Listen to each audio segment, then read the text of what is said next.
So I'm here with Jonathan today just to talk through some of the items. We have quite a varied lot. The bulk of the items in the sale kind of relate to the early booking contracts for the live concerts that the Smiths held. So this one in front of me here is an example from Sheffield University in 1984, and it details how much money they're going to be getting. And the best thing about it, I think, is that it tells us that tickets to the concert were £3 in advance and £3.25 on the door.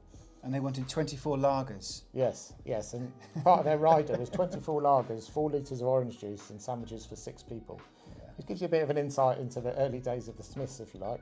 Yeah, rock and roll. Yes, and signed at the bottom by Morrissey, who was effectively managing the band single-handedly at that stage. So yeah, handwritten, fantastic piece of archive material there, and there's lots more of these as well. So if we look at the whole collection, there's about, what, 30 or 40 lots or something? Something like that, yeah. Okay, and it covers what sort of things? So it covers everything from the contracts, as I say, to letters handwritten by Morrissey to Mike. This one here, this is quite interesting. Look, Dear Mike, I appreciate the letter and list of dates. As usual, the bickering over various dates enhances my reputation for stubbornness. Yeah, exactly. That's just typical Morrissey, and you know, it's circa 1984, I think he wrote that. Underlining. And yeah, just the kind of childlike writing, I think, it just, you know, it stands it out as being typical of. Yeah, Morrissey you could. at the I think if you were if you said who wrote that, you'd think, you know, because you can tell a lot from writing, and this is large, bold, very precise, very matter of fact, underlining, capital letters here and there. You can sort of get a feeling of how he was at that time, because he's well known for being. I mean, the music is, what was it? I don't know, what would you call it? I mean, it was that sort of. Well, it was indie rock, wasn't it? And indie rock. Okay, let's call it like that. Yeah. And the Smiths, perhaps, I think, probably one of those influential bands in that area during the 1980s, and they had a very short-lived career. They only really kind of shone brightly for 2 or 3 years, and then things fell apart. But then he went out on his own, of course. Yeah, he did. Yeah. But they just had a very, very devoted fan base. I think probably more than any other band at the time.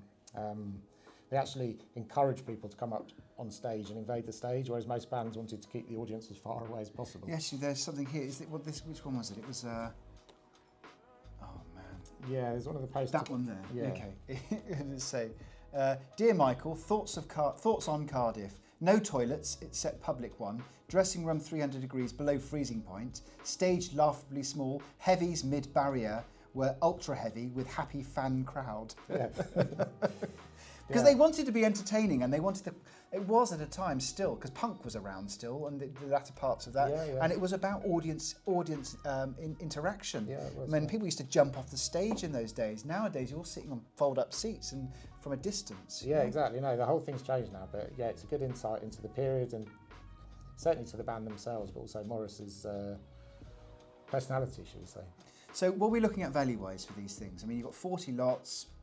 This is 3 lots here, is it? This is just 3 of the lots here, and yeah, as I say, we have 30. I think overall, bottom estimate is around about 10 to 12,000, I think. Something like this letter here? That is got 1,000 to 1,500 on its own. It's a 2-page letter, handwritten and signed by Morrissey. They're rare items. Great condition too. And you know, fantastic provenance where they've come from as well. Yeah, and signed at the bottom there. Yeah.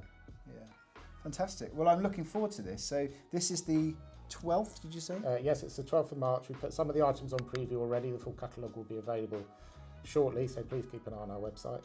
And if you have any questions about the collection or want to come and have a look at them even better, please let us know.